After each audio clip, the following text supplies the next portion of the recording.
ఇక కన్యా రాశి వారికి గురుబలం అనేటువంటిది ఏకాదశంలో గురువు, తదుపరి ద్వాదశం. ప్రస్తుతం ఏకాదశం అంటే కర్కాటకంలో ఉన్నాడు. కర్కాటకంలో గురువు ఉన్నప్పటికీ కూడా సప్తమంలో ఉన్నటువంటి శని అనుగ్రహం వల్ల గురువు యొక్క బలం అర్ధబలమే, పూర్ణ బలం కాదు. కానీ ఏకాదశ బలం అనేటువంటిది విశేషంగానే ఇస్తాడు. అనుకున్నట్టుగా ధనం, సంపద, ఐశ్వర్యం అన్నిటా రుణబాధలు ఉండేటువంటి రుణబాధలు అన్నిటా కూడా ఆర్థికంగా అన్నింటా పుంజుకునేలాగా చేస్తాడు. కానీ శ్రమతో కూడుకున్నటువంటి ప్రయాస పడుతూ దాన్ని దాటవేయగలుగుతారు. ఇది ప్రధానమైనటువంటి సూచన.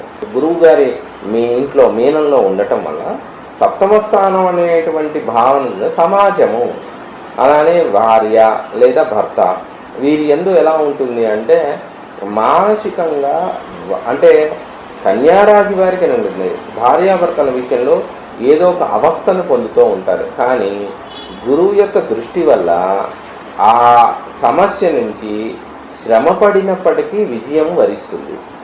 ఇక చతుర్థాధిపతి కూడా ఆయనే అయ్యాడు కాబట్టి రుణబాధలు కానీ సుఖ సౌఖ్యాల విషయంలో శ్రమ పడినప్పటికీ కూడా అద్భుతమైనటువంటి ఫలితాన్ని పొందుతారు. ఆ గురువు వచ్చినటువంటి కొంతకాలం వరకు, అంటే జూన్ 2వ తారీఖు గురువు వచ్చినప్పటికీ కూడా కన్యారాశి వారికి ఆగస్టు 18, ఆగస్టు 24 వరకు కూడా గురువు యొక్క ఫలితంగా కనిపించదు. అంటే గొప్ప ఫలితాన్ని ఇవ్వదు. ఆగస్టు 24 నుంచి అక్టోబర్ వరకు కూడా గురుబలం చాలా బాగుంటుంది. తదుపరి కాలంలో మళ్ళీ గురువు 12వ రాశిలోకి కన్యకి వచ్చినప్పుడు కాస్త బద్ధకము, నిద్ర, అలానే అనారోగ్య సంబంధమైనటువంటి చిన్న చిన్న విషయాలు, దూర ప్రయాణాలు, అనుకోని ప్రయాణాలు, అలానే మాతృస్థానంలో ఇబ్బందులు, తల్లి వల్ల కొంచెం శ్రమతో కూడుకున్నటువంటి వాగ్వివాదాలు, తల్లితో అంటే తల్లి పిల్లలు ఇద్దరు కూడా సఖ్యత విషయంలో కొంచెం డిస్టర్బెన్స్ రావడం, విద్య విషయంలో కొంచెం అసౌకర్యం చెందటం అనేది జరుగుతుంది.